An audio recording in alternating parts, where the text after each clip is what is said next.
טוב, אנחנו בפרק ג'. איך עבר יום ירושלים? מישהו ציין את זה? היה מאוד מרגש. בדרך כלל, שאלתי בבית ספר הלא דתי שאני מלמד, אף אחד לא הבין על מה אני מדבר, אבל כן. התחלנו מלחמת השחרור, 6 הימים. בסדר. כן, היינו אתמול ואז חזרנו לתל אביב, ואז אדם עושה לי כזה, זה מדהים שאף אחד פה לא יודע בכלל שיש יום ירושלים היום. לפי הרב קוק אמר שבדור שלנו מתגלים אורות מיוחדים בחודש אייר. זה גם רמוז במגילה, אולי נגיע לזה. שהדורות האחרים לא קדמו. יש לנו את חודש ניסן, שיש בו את פסח, ויש את חודש סיוון, שיש בו את שבועות. הם קשורים אחד לשני בספירת העומר, וחודש אייר לא כתוב עליו שום דבר בתורה. אבל הרב קוק רומז לזה כבר לפני 80 שנה, 100 שנה, שהתגלו הדורות באור הזה בחודש אייר. כי הוא מכיל את התכנים גם של פסח וגם של מתן תורה, ועוד התגלו בו מאורות. אנחנו רואים שהארי הקדוש לומד את זה ממגילת רות, שבהי באייר יתקיים משהו שקשור לגאולה שהוא לא יכול לכתוב אותו. אז אנחנו זוכים לפענח את כל הסודות. לא יודע במה זכינו, אבל זכינו. צריך להכיר. תחשבו ש2000 שנה התפללו והתפללו, ואנחנו זוכים לראות את זה, וזה... אנחנו ככה... בחודש אייר הניסים הכי גדולים קרו. גם הכרתי את בעלי, וגם הפכתי להיות אימא. נו, אז את ברוח הדברים, בסדר. אין מה לעשות. חודש אייר בשבילי הוא חודש מבורך תמיד. הדברים הכי טובים קורים בחודש אייר. נכון, אנחנו רואים את זה בהיסטוריה של עם ישראל. הוא יונק גם מפסח וגם משבועות. יש לו שני מהירים עליו, אבל הרב קוק כותב, זה אור כזה גדול, שזה יכול לבוא לידי ביטוי. ייקח זמן עד שנמצא את הביטוי שלו. הוא כותב על זה עוד שהיה בפתח תקווה צריף ברחוב גורדון. ובתל אביב לא יודע מה היה. דרך אגב, תל אביב זה מיזם של הרב קוק. הוא בא לדיזינגוף ואמר לו, אי אפשר להסתפק בכל מושבים ועיירות. צריך לבנות עיר. אם יש גאולה, אז צריך עיר. ואז הוא נרתם למשימה ובנה את תל אביב. אז אתם יושבים במיזם של הרב קוק. אמרתי את זה פעם לאיזה מישהו שהוא לא כזה בדעות שלי, אבל לא היה לו מה להגיד, בסדר. עכשיו אנחנו הגענו לפרק ג', אחרי שראינו שנעמי חוזרת משדה מואב, חזרה לבית לחם, והיא באה עם רות, המואביה, כשהמואביה זה כינוי מאוד מאוד לא נעים לאוזן הישראלית. והן עניות מאוד. ורות הולכת ללקט בשדה אחר, הולכת ללקט, ויקר מקרה, ואמרנו אין דבר כזה מקרה, והמקרה מביא את רות לשדה בועז. יש כזה יישוב שדה בועז, נכון? זה מפה. בשומרון יש יישוב שנקרא שדה בועז. אז היא הולכת לשדה, ואז בועז מתפעל ממנה מאוד. כי הייתה בה צניעות ומידות, והוא שואל אותה מי, ואומר לה תבואי רק לשדה שלי ותלקטי, ואמרנו שעוברים 3 חודשים, והיא מלקטת ומלקטת, אבל לא קורה שום דבר. כלומר, היא מביאה אוכל לחמותה, יש תחזוקה, אבל אנחנו לא מתקדמים לגאולה של רות. הרי אמרנו שיש מצווה לגאול, לייבם אלמנה שהיא בלי ילדים, וגם אין מי שימשיך את משפחת אלימלך. אז הייבום זה סוג של נישואין כדי להמשיך את שם המת, שהמת יהיה לו שם ושארית באומה. ולכן פה אנחנו הולכים לקראת מצוות ייבום, ונעמי שואלת ככה, נו, יצא לך משהו? הרי הוא קרוב משפחה של נעמי. כלומר, הוא יכול מבחינת ההלכה להיות היבם, זה שיקח את רות ויוליד מן הילד, שיהיה שם ושארית למשפחת אלימלך. הנה, נכון? ותאמר לה נעמי, אנחנו פרק ג'. כן, רואים. ותאמר לה נעמי חמותה, ביתי, הלא אבקש לך מנוח אשר ייטב לך. כלומר, היא אומרת, אנחנו צריכים, 3 חודשים מלקטת בשדה בועז, ולא קורה שום דבר, הוא לא מוצא לך שום דבר. אז נעמי רוצה לקדם את זה שבועז יפתור את הנושא של הייבום. בועז, הגואל, הוא אמנם עשיר ומכובד, אבל הוא זקן מופלג. גם נראה בסוף, כשהם התחתנו, שלילה אחרי החתונה הוא נפטר מן העולם. אז לבקש מרות שהיא צעירה, שבועז ייבם אותה, זה הקרבה גדולה. וגם בועז לא התעורר מעצמו למצווה. ועכשיו היא מטילה עליה לבוא ולהזכיר לו. זאת אומרת, זה משימה שיהיה מובן אם רות תסרב לזה, נכון? היא גם צריכה להתייבם לאדם מבוגר מאוד, וגם הוא לא יוזם כלום, היא צריכה ליזום, כשהמעמד שלה, כמו שאמרנו, הוא מעמד, היא גם גיורת, והיא גם אוהבית, עוד מעט נראה כמה זה לא פשוט. ועכשיו היא אומרת לה בפסוק ב' ועתה הלא בועז מודעתנו, כלומר הוא ידוע לנו, אשר ראית את נערותיו, הנה הוא זורע את גורן השעורים הלילה. הנה עכשיו זה כבר השיא של הקציר, הוא זורע את הגורן, ואז יש לנו כבר ערימה של חיטה שמוכנה כבר לתחינה, כי זה כבר הסיום של עבודות הקציר. ועכשיו היא אומרת לה ההוראות, נעמי, ורחצת וסחת, סחת זה תתמרקי בשמנים, בריחות טובים, ושמת סמלותייך עלייך, וירד את הגורן, אל תוודעי לאיש עד קלותו לאכול ולשתות. את לכי, תתלבשי בבגדים יפים, תסוכי על עצמך שמנים, ועכשיו יש פה קריא וכתיב. על הסמלה אני לא יודע מה להגיד, אבל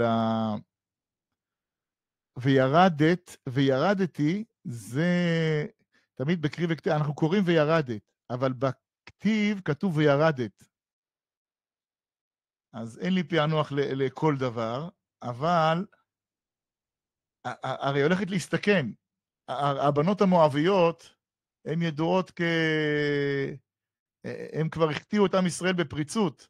עכשיו מגיעה הנערה המואביה הזאת, מתלבשת יפה, ממרקת את עצמה בשמנים, והולכת בלילה אל הגורן לבועז. איך זה יכול להתקבל? עכשיו, היא עושה את זה לשם שמיים, כדי לשכנע אותו במצוות הייבום. אבל אם לא יאמינו לה, או אם זה יתקבל כמו זה עלול להתקבל, אז היא תפסיד את כל עולמה. היא לוקחת פה סיכון מאוד מאוד גדול. היא הולכת להטריד את גדול הדור. באמצע הלילה, בגורן, לבושה בבגדים יפים, אז או שהוא יבין שהוא צריך לייבם אותה, או שהוא יפרסם, יעשה לה שיימינג בכל בית לחם. תראו מה המואביה הזאת, מה היא עושה פה בלילה. אנחנו אכלנו אותה ונתתי לה להיות בשדה וכו' וכו', ותראו מה היא עושה פה. מבינים קוראים לזה עוד צלש או טרש. והיא אומרת לנעמי, ורחצת וסחת, סמלותייך עלייך, וירד את הגורן. עכשיו, פה בכתיב כתוב וירדתי. את שמים לב וירדתי הזה? כן. וירדת קריא, וירדתי כתיב. אז הפרשנים אומרים, זה דומה מאוד, תמיד בגאולת ישראל יש סיבוכים. זה לא לחלק, יש סיבוכים. יש אמנם שיטות שיבוא המשיח והבתים יעופו מברוקלין לארץ ישראל, ינחתו, הכל יהיה בניסי ניסים, ופתאום הכל... טוב, הרמב"ם אומר בהלכות מלכים, שמי שחושב שבימות המשיח השתנו, הטבע השתנה, חוקי הטבע השתנו, אז הוא טיפש, ככה אומר הרמב"ם. ואנחנו רואים שהגאולה, כל מה שקשור לתהליכים של גאולה, זה צריך המון המון גבורה, המון סיכונים והמון סיבוכים. אז כשהיא אומרת, וירדתי, אז מה בעצם נעמי רומזת לה? שהיא לוקחת מה? אז וירדתי, זה בעצם, נעמי מה היא לוקחת? אחריות. זאת אומרת, את יורדת, זה כאילו אני יורדת. אני איתך, אם המהלך ייכשל, זה עליי. לא כמו שפה לוקחים אחריות. לקחת אחריות באמת. ומזכירים לנו, מי עוד עשה פעולה כזאת מסוכנת ולקח אחריות? רבקה, אני אקריא לכם את דברי חז"ל. אברהם, לא? אברהם, לא, אברהם היה טפלון, הוא לא הסתבך בשום דבר. אבל, לא, ככה הוא אבא המושלם. יעקב הוא המסתבך הסדרתי. וכדי לקבל את הברכות, מה אומרת לו אמא שלו? בעצם יעקב עבד 7 שנים, קיבל את לאה, ואז עבד עוד 7 שנים. כן, נכון, זה סיבוכים. אבל יעקב כדי לקבל את הברכות, למה הוא הגיע לכל זה? למה הוא בורח בכלל לחרן? הוא בורח לחרן כי הוא לוקח את הברכות מעשיו במרמה. רש"י אומר בחוכמה, אבל במרמה זה במרמה. כי עשיו, מי הרמאי הגדול שם? עשיו הוא הרמאי הגדול. כי הוא מכר את הבכורה שלו, והוא לא אומר ליצחק מכרתי את הבכורה, זה לא מעניין אותי. פתאום הוא לא יודע מכלום, שותק. פה דווקא האמת שרבקה היא משכה אותו. רבקה, ומה היא אומרת לו? מאחורי הקלעים, היא אמרה, היא מנהלת את כל עכשיו, המרמה הזאת הייתה מוכרחת, כי עשיו, אם הוא לוקח את הברכות, כל האנושות הייתה בסכנה. ויצחק היה לו רעיון, אני אספר את זה בקיצור, למה יצחק, כתוב, ויאהב יצחק את עשיו, כי ציד בפיו. הרי יעקב היה צדיק תמים, ורבקה אוהבת את יעקב. אבל יצחק יודע שהוא צריך להקים אומה. גם הרמב"ם כותב, האבות והאימהות היו נביאים וידעו שצריך לקום מהם עם, לקום מהם אומה. ויצחק אומר, יעקב באמת צדיק גדול, אבל הוא לא יודע לאחוז בחרב, וכדי לנהל אומה, צריך חרב. צריך לאחוז בחרב. ולכן הוא אומר, עשיו, אני רואה שיש לו כוח, להקים אומה, כי יש לו יכולת צבאית. אומנם הוא מתפרע עם זה, משתולל עם זה, בעתיד בניו יחזרו בתשובה. אבל יעקב אני לא רואה איך נקים מדינה בלי הידיעה לאחוז בחרב. זה מהלך אדיר גדול מאוד של הרב קוק, שמאוד מתאים לימינו. אבל לכן יצחק רוצה לתת את הברכות לעשיו, ורבקה במרמה מלבישה את יעקב ואת בגדי עשיו, החמודות וכו' וכו', ויעקב משיג את הברכות במרמה. זה חלק מסיבוכי הגאולה. הוא יודע שאת יצחק אי אפשר לשכנע, כי יצחק זה מידת הדין, יש לו לא ניכנס לזה עכשיו, וחלק מתהליכי הגאולה, זה אחיו אני ברמאות. אם עשיו הוא רמאי, ואין לי ברירה, אז אחיו אני ברמאות. כן, אם צריך לשלוח את אלי כהן שירגל בסוריה, וצריך לרמות, והוא גם היה נשוי שם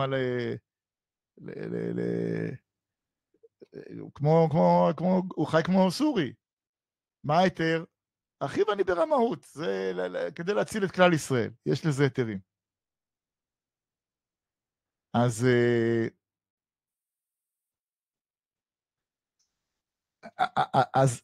אז יש סיבוך, כדי להשיג את הברכות, יעקב מסתבך.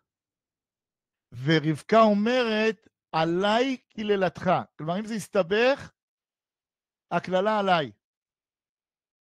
מי לומדת ממנה? נעמי, שהיא אומרת לה, שכתוב וירדת, והיא אומרת וירדתי. אם יהיה בעיות, אני איתך. אני מאחורייך. מעשה אבות סימן הבנים. מה שהאימהות עוברות, אחרי זה השיטות עוברות בירושה לבנים ולבנים ולבנים עד לדור שלנו.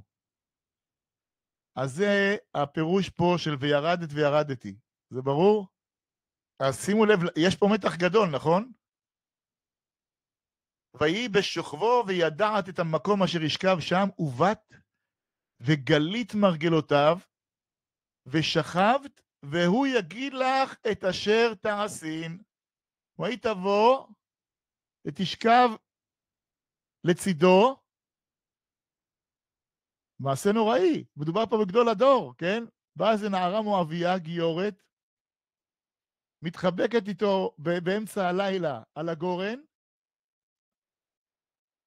וכולם צריכים לדעת שזה לשם שמיים, שאין פה שום דבר של איזה תאווה פרטית, כי הולכים לבנות פה את עם ישראל. עם ישראל לא נבנה מתאוות פרטיות, הוא נבנה מלרדת למקומות שיכולים להיות מקומות נמוכים, ולהרים משם את הניצוצות ולבנות את המשיח שיהיה בעם ישראל.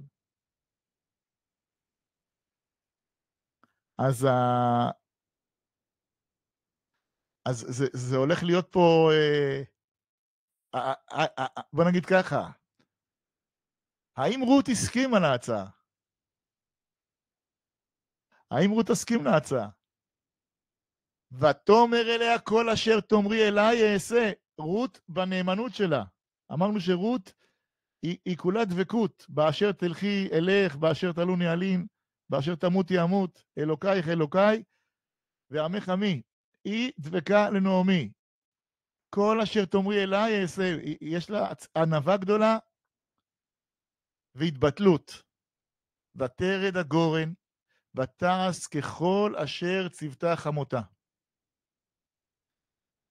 ויאכל בועז, ויש, אז פה יש תיאור של הרב בכך, ותרד הגורן, הוא אומר, מי שקורא את הפסוק הזה ברגשות, שומע את הלב של רות פועם, שהיא הולכת ככה בלילה לתוך הגורן. היא הולכת לשם מצוות ייבום, אבל אם לא יפענחו את זה נכון, אז אומר שבפסוק ותרד הגורן, ותעש ככל אשר ציוות חמותה, שומעים את פעימות הלב שלה. ואנחנו יודעים שגם, הרי בועז הוא משבט יהודה, ומאיפה הוא בא? ממעשה יהודה ותמר. מה היה שם? תמר הייתה נשואה לבנים של יהודה, לער ועונן, והם מתו כי הם היו עם תמר בצורה כזאת שלא ייוולדו ילדים, אז הקדוש ברוך הוא הרג אותם. ואז תמר מחכה לאח השלישי שיהודה ייתן לו לייבום, ויהודה לא יודע את הסיבה של המוות, הוא אומר זאת זה נקרא אישה קטלנית, כאילו מי שמתחתן איתה מת, אז הוא לא רוצה לתת לה את שאלה, את הבן שלו.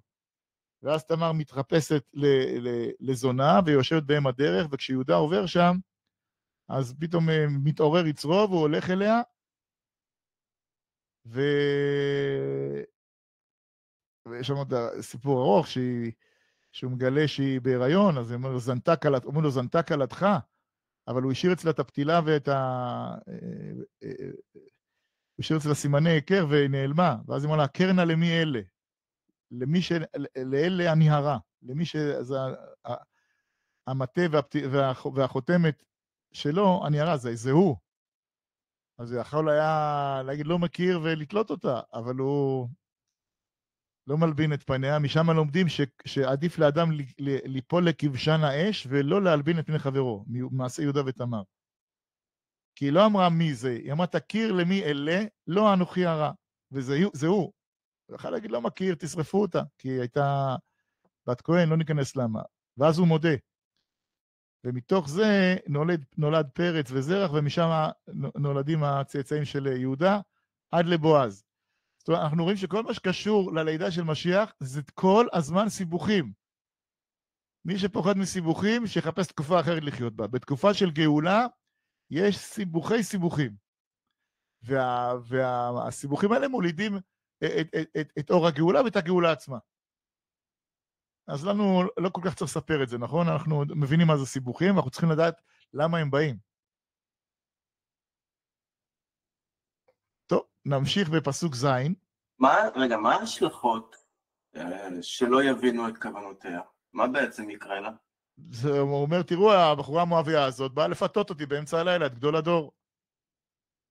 תחשוב שזה, קודם כל אמרנו למה גדול הדור יושן על הגורן בלילה, זה אמרנו פעם שעברה, כי הוא רוצה לקיים את המצווה של יישוב הארץ, ויישוב הארץ זה חקלאות. לא כמו שהיום מביאים פירות וירקות מכל העולם ועושים את החקלאות בישראל. בישראל החקלאות זה דבר שהוא לכתחילה, זה דבר ערכי, זה דבר שצריך להיות מצד עצמו, דיברנו על זה פעם שעברה, לכן הוא ישן בגורן. עכשיו, תחשוב, לא יודע מה, הרב הראשי ישן בגורן, ובא זה בחורה, זה גיורת, מאיזו מדינה שמפורסמת בזנות, ומחבקת אותו באמצע הלילה על הגורן. היא עושה את זה לשם שמיים, אבל מה הוא יכול? המאבטחים שלו יזרקו אותה, ויפרסמו את קלונה ברבים. ואז במקום להשיג ייבום, הם ישיגו בושה.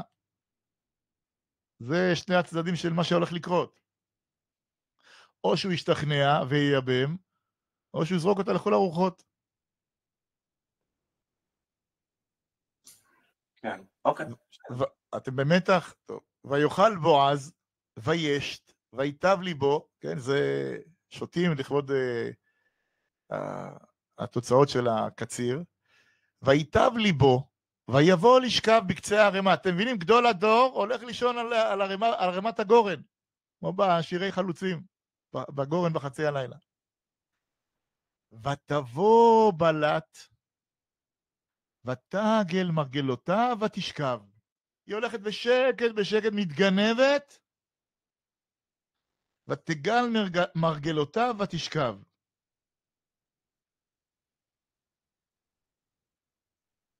ויהי בחצי הלילה, ויחרד האיש, וילפת, והנה אישה שוכבת מרגלותיו.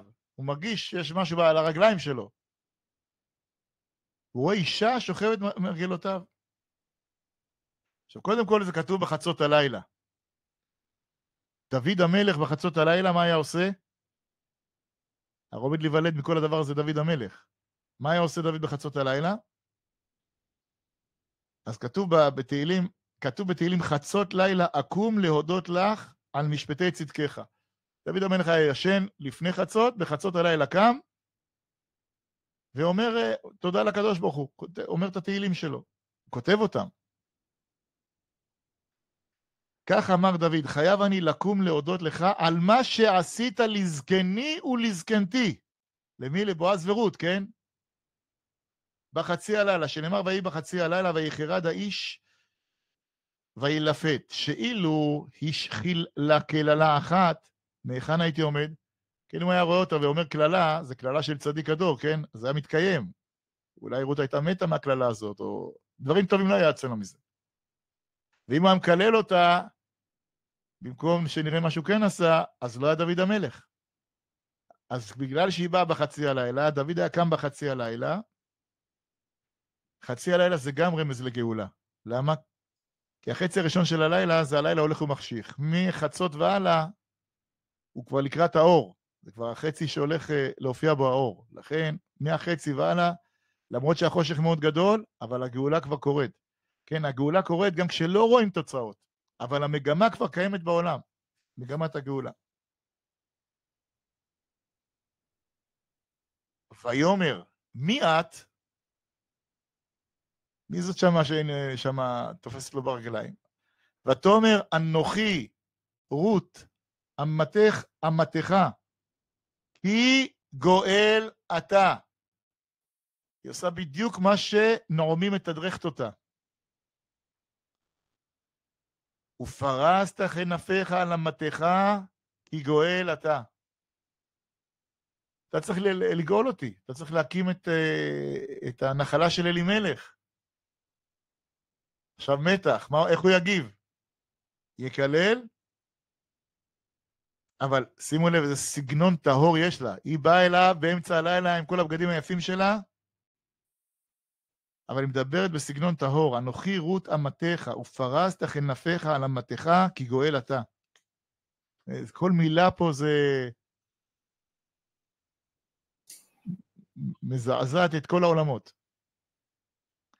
כשהוא שאל מי את, כלומר, מי את? לשם מה בת? עכשיו הוא מבין שהיא באה לשם שמיים. למה אמתך פה חוזר פעמיים? מה? למה המילה אמתך פה חוזרת פעמיים? כי להראות את הביטול שלה, שהיא באה מתוך התבטלות וענווה. אבן עזרא אומר, כי כן משפט ישראל, כי כן הגידה לנעמי. כך אם תגידי לו, אמתך, זה אומר את זה בצורה אמיתית. אני לא שווה כלום. מה שתגיד, אני עושה. אז היא חוזרת על זה. אבל כשהוא שואל מי את, אומר, בתור מה באת? עכשיו הוא מבין שהיא באה לשם שמיים. היא באה לשם שמיים לגבול ישראל, כי אולי עד עכשיו הוא לא יצא לאיבום, כי הוא לא האמין שאולי זה לשם שמיים. אולי זה גיור בשביל להשיג איזה משהו. כי אמרנו 3 חודשים הוא לא מציע כלום. 3 חודשים הייתה רות מלקטת בשדהו, והוא יודע שמשפט הגאולה זה שלו. אך כלום יכול היה הוא לפתוח ולדבר בה במצוות איבום? האם תבין נוכריה זו מסודות המצווה ושורשיה? ואיך יתקבל גם שידוך? גם למה הוא לא יצא לה? מה הוא יצא לה? הוא זקן כזה והיא צעירה? זה לא... אם זה לא לשם שמיים לחלוטין, אז זה לא יהיה. ויאמר, אז כשהוא מבין שהיא רוצה פשוט להמשיך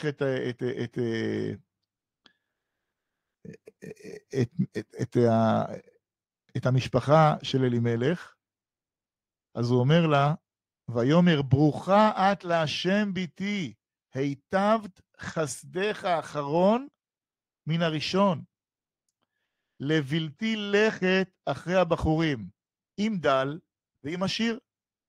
הוא אומר, את יכולת לתפוס לך איזה בחור צעיר, והעדפת אותי כדי להקים משפחה לאלימלך. זאת אומרת, את פועלת בשביל האידיאלים. ועתה ביתי, אל תראי, אל תפחדי. כל אשר תאמרי, אעשה לך.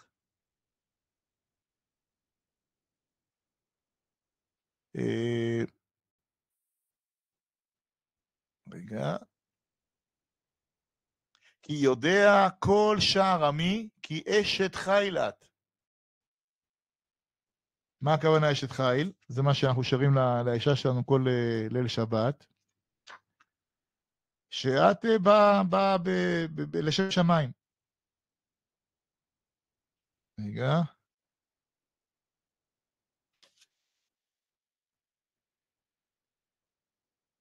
כלומר, הוא מתחיל לשבח אותה כדי לפייסה. ועכשיו הוא אומר, שימו לב, פסוק י"ב, ועתה אומנם, כי אם גואל אנוכי, וגם יש גואל קרוב ממני. נכון שאני גואל ויכול להיאבם אותך, אבל יש גואל, יש קרוב, יותר קרוב ממני לאלימלך, והוא יש לו את הזכות להיאבם אותך לפניי. ועד שהוא לא יחלוץ את הנהג, כלומר יפתור את עצמו מהאיבום, אני לא יכול להיאבם אותך. כי בימים ההם חייב תחילה את הקרוב ביותר. אבל הקרוב הזה הוא רחוק מבחינת הלב שלו. מבחינת הרגשת הצרה של משפחת אלימלך הוא רחוק, אבל הוא יותר קרוב.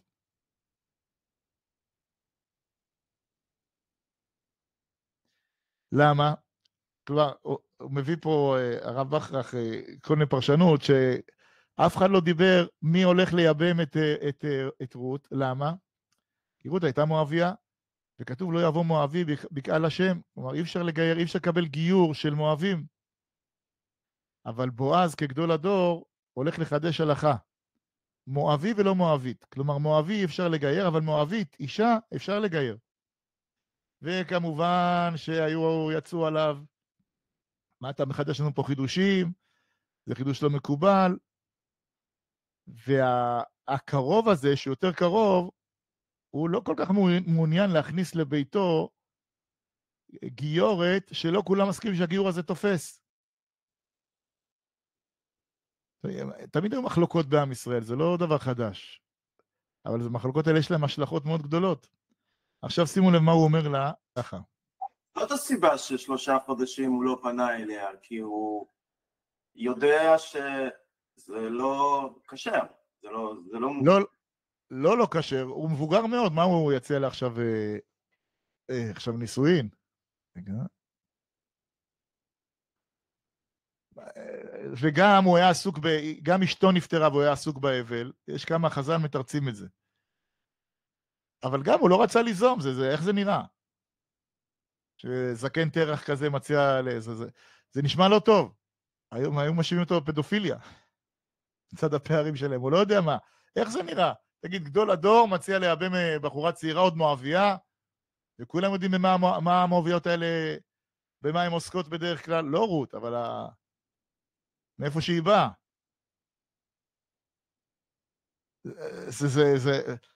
צריך אומץ אדיר בשביל להתעלות מעל כל הרינונים וכל הרעשי רקע שפה הם מאוד מאוד מוצדקים, וללכת ולחדש הלכה וללכת אחריה וליישם אותה. זה גבורה אדירה.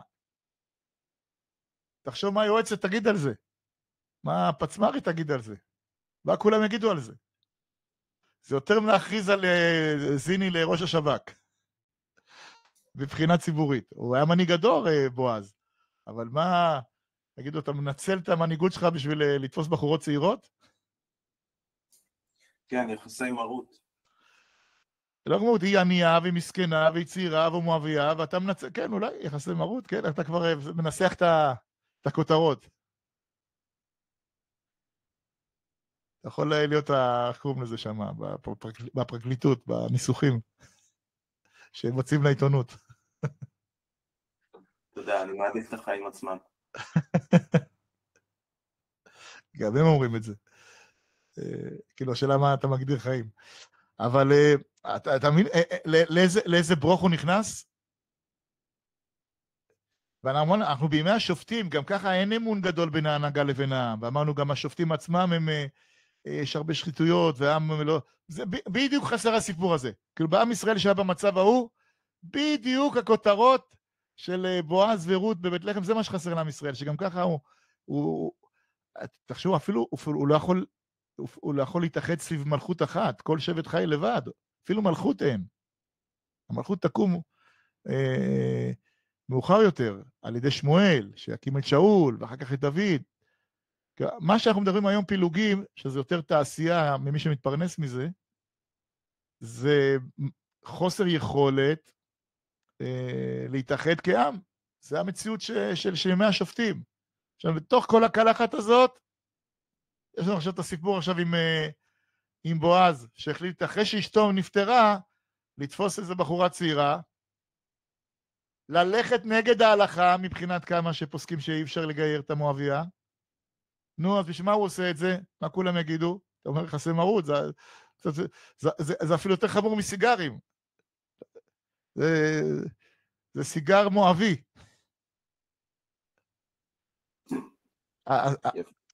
רק שניהם יודעים שזה לשם שמיים. עכשיו בועז, אחרי כל המעשה הזה שהיא לופתת את רגליו, הוא יודע שזה לשם שמיים. עכשיו יש לו את האומץ להמשיך את זה קדימה. אבל הוא אומר לה בפסוק י"ג, עכשיו הוא אומר לה ככה בפסוק י"ג, ליני הלילה, והיה בבוקר אם יגאלך טוב יגאל, ואם לא יחפוץ לגאלך וגאלתיך אנוכי חי השם שכבי עד הבוקר. אז אם אמרנו שלילה זה גלות, אז בוקר זה גאולה. בסוף תבוא הגאולה, כלומר, תהיה גאולה למשפחת אלימלך, תהיה גאולה לך, אבל הלילה, עכשיו לילה זה משול לגלות.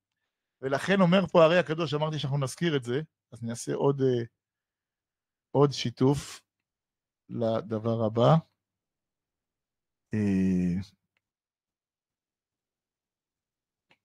אם יגלך טוב. זה משהו מדהים שהארי הקדוש כותב כרמז. הנה.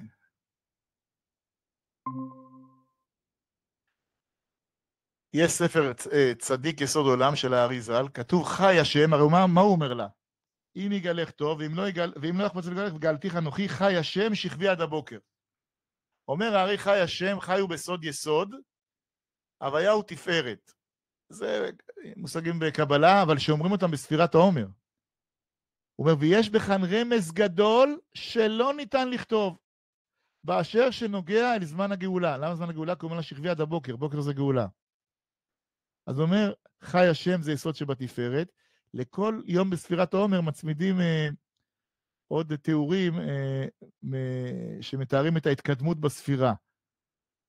ול-20 בעומר קוראים יסוד שבתפארת, נכון? מה אומר? חי השם בסוד יסוד, הוויה תפארת, יסוד שבתפארת, נכון?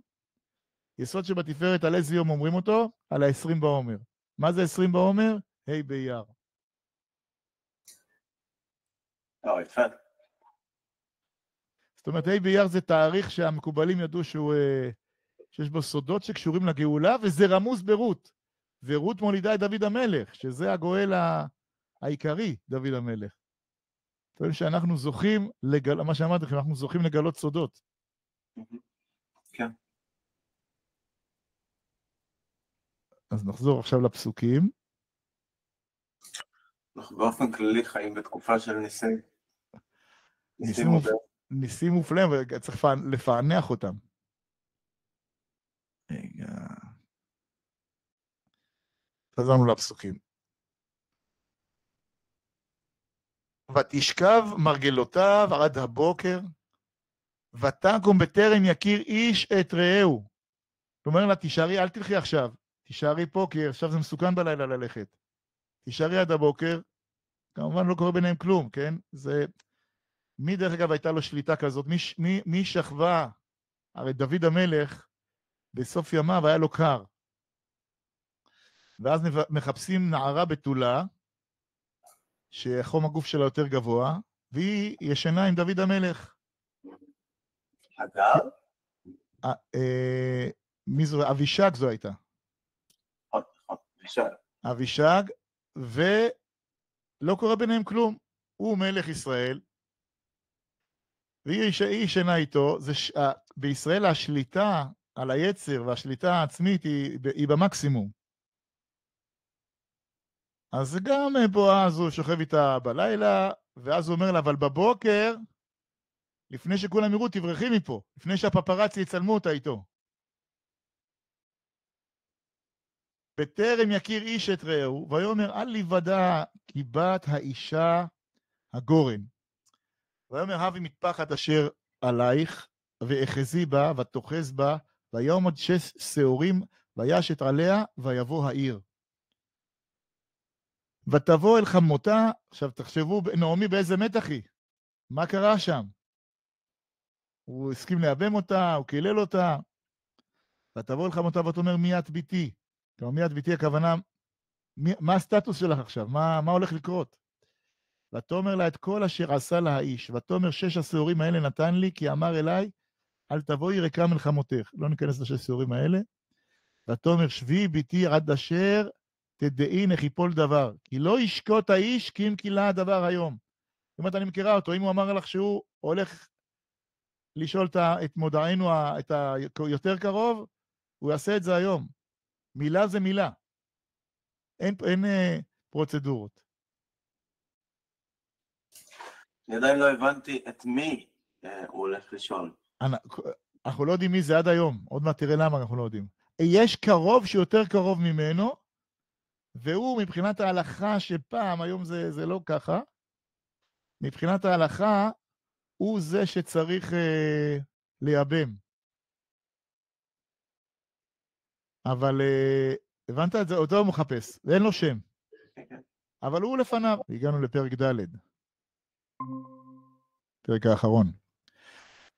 עכשיו בועז, איך אמר, מילה זה מילה.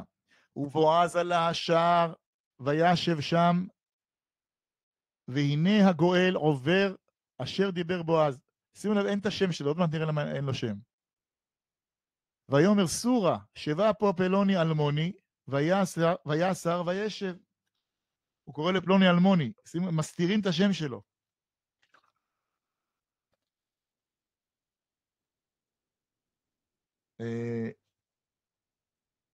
בועז, שימו לב, בועז מצווה אותו, סורה. ויקח 10 אנשים מזקני העיר, ויאמר שבו פה. גם אל הזקנים הוא מדבר בציווי. כי מדובר פה בגדול הדור, אתם מבינים? נגיד היה באחיו ושופט עליהם. אומר לו, אתה בוא לפה, אתם בואו לפה. כן, זה מעמד מאוד מכובד. כן, שהוא קורא לך לשבת איתו, זה כולם רוצים. ויאמר לגואל, זה הקרוב היותר קדום, חלקת השדה אשר לאחינו לאלימלך, מכרה נעמי השבה משדה מואב. מה?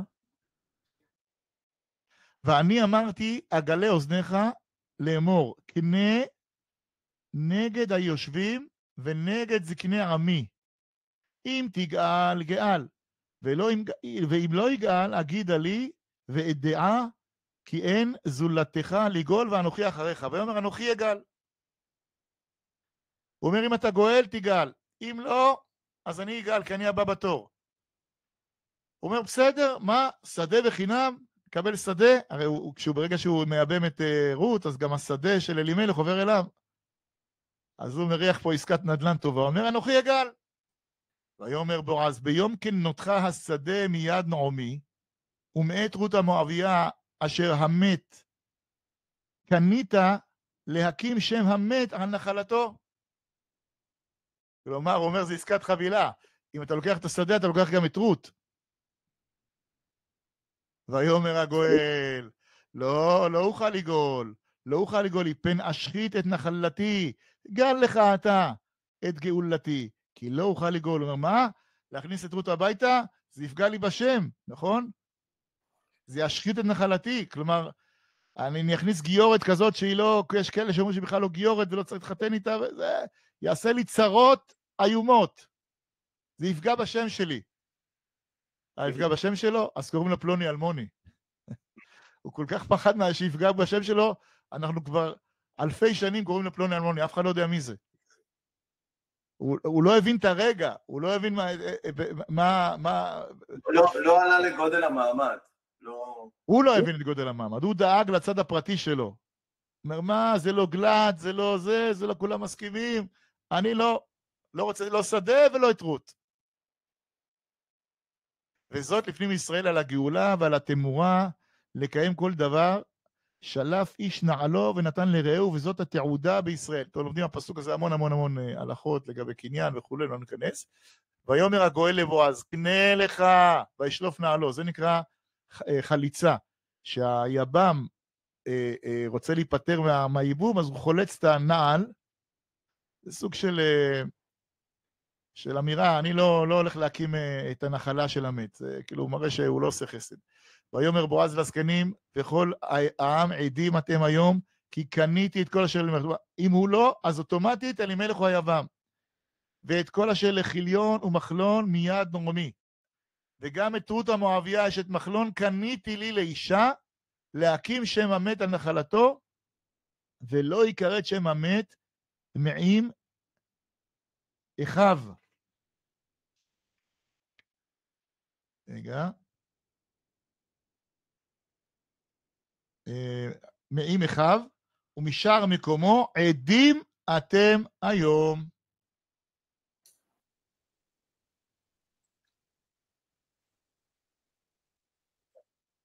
ויאמרו כל העם אשר בשער והזקנים עדים, ייתן השם את האישה הבאה על ביתך כרחל וכלאה אשר בנו שתיהם את בית ישראל, ועשה חיל באפרתה, והוקרא שם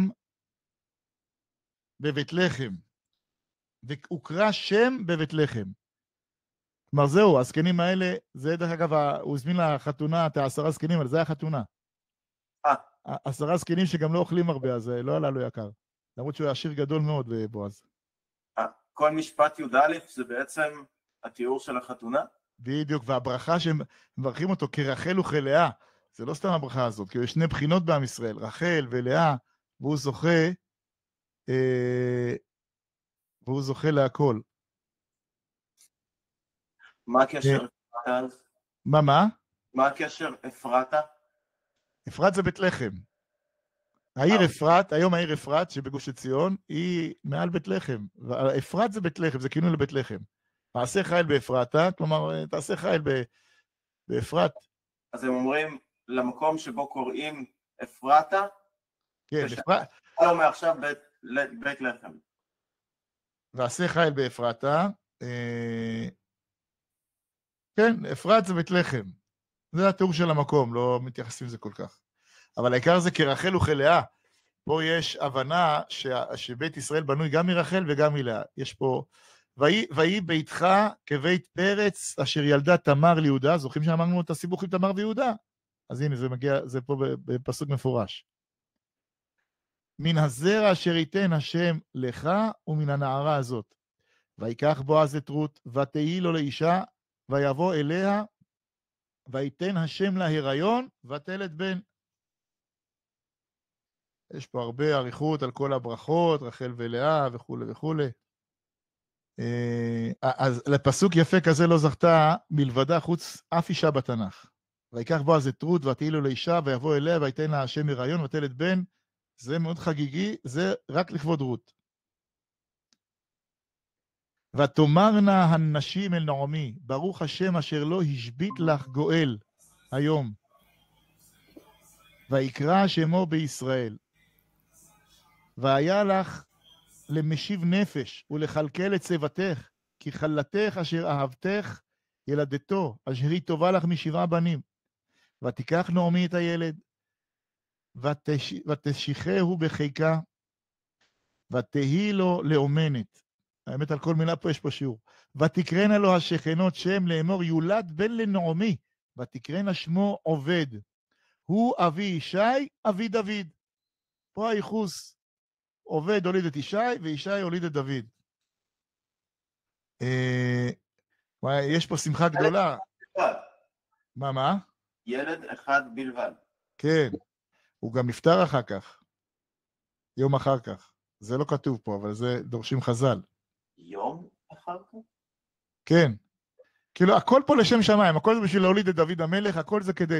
יש פה חסד אדיר. רגע, נסיים את המגילה, את הפסוקים. ואלה תולדות פרץ, פרץ הוליד את חצרון, וחצרון הוליד את רם, ורם הוליד את עמינדב, ועמינדב הוליד את נחשון, ונחשון הוליד את סלמה, וסלמון הוליד את בועז, ובועז הוליד את עובד. ואת עובד, וחסר לי פה הפסוק האחרון של המגילה, ועובד הוליד את ישי, וישי הוליד את דוד. זאת אומרת, זה הייחוס של דוד המלך, ויש פה שאלה, אתם רואים, סיימנו את המגילה בול ב7. יש פה סיליבוס מדויק מאוד. אבל שואלים למה קוראים את המגילה הזאת בשבועות? כי כל המגילה הזאת זה חסד. יעש השם עמכם חסד כאשר עשיתם עם המתים ועם עדי, כי אל אשר תלכי אלך ואשר תליני אלין. אני מסכם את כל פסוקי החסד. ויען בועז ואומר לה, הוגד לי כל אשר עשית את חמותך, ישלם השם פועלך ותהי משכורתך שלמה מעם השם אלוהי ישראל, אשר בא לחסות בכנפיו, ויצבט לה כלי ותאכל ותשבע ותותר, ותאמר שם האיש אשר עשית עמו עם בועז. הכל פה זה חסד. אז אם זה חסד, אמרנו שפסח ושבועות הם קרובים, הם קשורים על ידי ספירת העומר, נכון? אז איך אנחנו פותחים את ליל הסדר? מה המשפט, שכותבים את המשפט בפוסט, מה הפוסט שלנו בליל הסדר? עם איזה משפט אנחנו נכנסים? והגדת לבנך, לא? והגדת לבנך זה המצווה, מצווה סיפור יציאת מצרים. אבל יש תוספת מאוחרת בארמית, שאנחנו אומרים, הן לחמה ענייה, כל דכפין יהייתי ויכול. כלומר זה לכם עוני, כל רעב, דכפין זה רעב, יבוא ויאכל. הוא אומר על זה הרב קוק, משפט מופלא, בוא נראה אם אני אמצא אותו. האמת שהכנתי, אבל מרוב חלונות פה,